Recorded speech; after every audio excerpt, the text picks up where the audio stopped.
দারুণ হয়েছে খেতে। নমস্কার বন্ধুরা, সবাই কেমন আছেন? আমি পাপড়ি চলে আসলাম কিচেন অ্যান্ড ব্লগ থেকে আপনাদের মাঝে। এখানে নিয়েছি আনাম ভারী এক তরমুজ দিয়ে হবে পুডিং। আর এই পুডিং বানানোর জন্য তরমুজটা কেটে নিচ্ছি।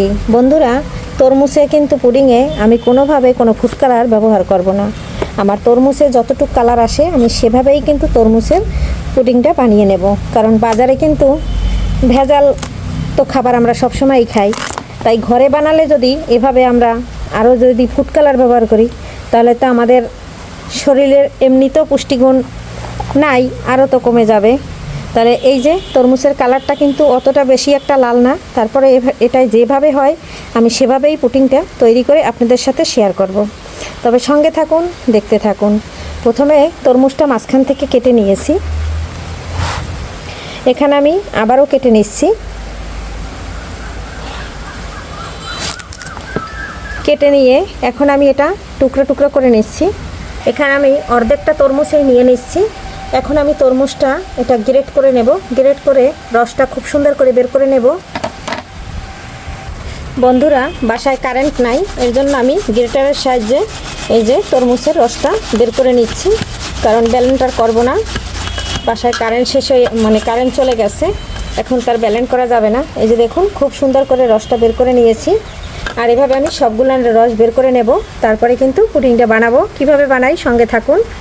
বন্ধুরা, সবগুলো জুস একদম বের করে নিয়েছি, এই যে দেখুন। আর এই যে খোসাগুলো আমি কিন্তু অর্ধেকটাই নিয়েছি। এখন আমি এটা ছেঁকে নেব।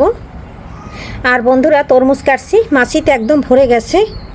এখানে আমি একটা নেট এই যে নিয়েছি, ছাকনাটায় দিয়ে দিচ্ছি। অল্প অল্প ছেঁকে নেব, যেহেতু এটা আমি ব্লেন্ড করি নাই। এখন আমি অল্প অল্প ছেঁকে নেব। ছেঁকে নিয়ে শুধু রসটা নিয়ে নেব। এই যে দেখুন বন্ধুরা, শুধু রসটা নিয়ে নিচ্ছি। আর আমি কিন্তু এখানে বলছি ফুড কালার ব্যবহার করব না, এখানে আমি চিনিও ব্যবহার করব না, শুধু একটু আগার আগার পাউডার ব্যবহার করব। আর আমি পুডিংটা বানিয়ে নেব। তার কারণ ফুড কালার ব্যবহার করলে আমার বাসার কেউ খেতে চায় না। এর জন্য আমি যে কোনো জেল বানাইলেও ফুড কালারটা ব্যবহার করি না, কারণ না খেতে চাইলে বা না খেলে সেখানে তো বানিয়ে কোনো লাভ নাই, তাই না বন্ধুরা? এখানে এই যে দেখুন, তরমুজের যে অংশটা এটা আমি ফেলে দিচ্ছি। আর সুন্দর করে রসটা বের করে নিয়েছি, অবশিষ্টগুলোও দিয়ে নিয়েছি। এখন আমি রসটা বের করে এটাও ফেলে দেব। আর বন্ধুরা, তরমুজের খোসা কিন্তু আমি ফেলি না, ওটা দিয়ে একটু তরকারি রান্না করে খেয়ে নেব। এই যে এটাও বের করে নিয়েছি। তবে বন্ধুরা, এই তরমুজটায় আঠি হয় নাই, তারপরে গুড়ি গুড়ি যে আঠি, এগুলো আমি ফেলে দিচ্ছি, একদম ফেলে দিচ্ছি। এখন আমি যে পাত্রে পুডিং বানাবো আমি সেটাই ঢেলে নিচ্ছি। সেটাই ঢেলে নিয়ে তারপরে এখানে আমি আগার আগার মিশিয়ে দিচ্ছি।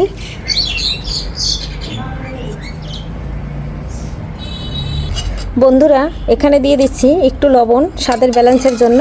আমাদের বাসায় আপনার দাদাভাইয়ের ডায়াবেটিস আছে, তাই কিন্তু সে মিষ্টি জিনিস পছন্দ করে না।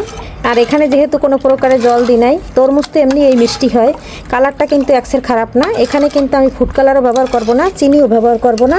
লবণটা দিয়ে একটু মিশিয়ে নিলাম। এখানে নিয়েছি একটা চামচ, 4 চামচের একটু বড় সাইজটা। এখানে আমি এই যে 1 চামচ আগার আগার পাউডার দিয়ে দিচ্ছি। তবে এটা কিন্তু চুলায় দেওয়ার আগে, তারপরে কিন্তু আমি আরও 1 চামচ এই যে দিয়ে দিয়েছি। আর এখানে দেব না, 2 চামচেই আমার হয়ে যাবে। এখন আমি ভালো করে মিশিয়ে নিচ্ছি। চুলায় দেওয়ার আগে এই আগার আগার পাউডারটা মিশিয়ে নিতে হবে। খুব সুন্দর করে মিশিয়ে নিয়ে তারপরে কিন্তু চুলায় বসিয়ে দেব।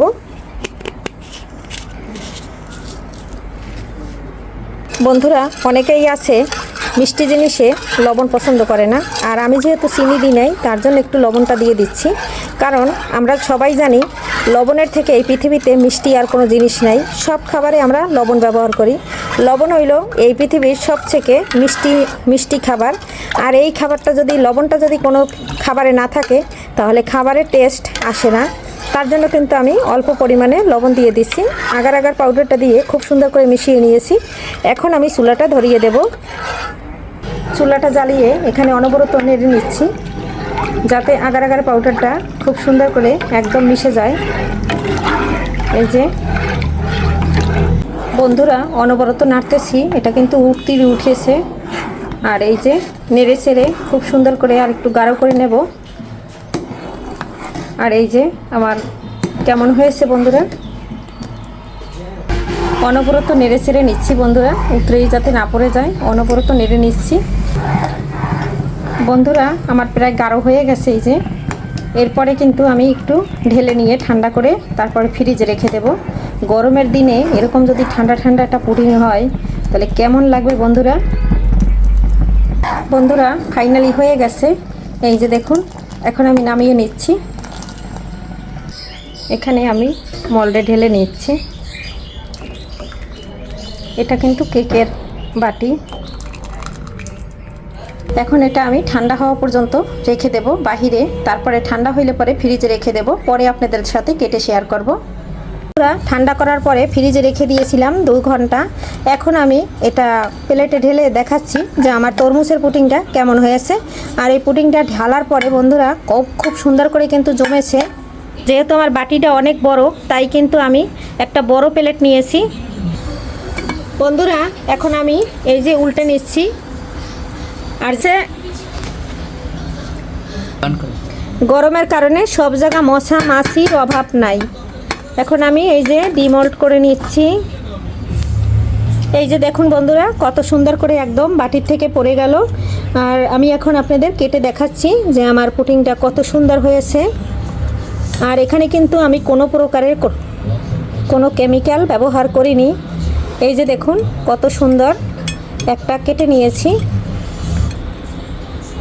আর এই যে একদম পারফেক্টভাবে হয়েছে। আজকের এখানে বিদায় নিচ্ছি, আবারও দেখা হবে নতুন কোনো রেসিপিতে। এ পর্যন্ত সবাই ভালো থাকুন, সুস্থ থাকুন, সবাইকে বাই বাই, টাটা।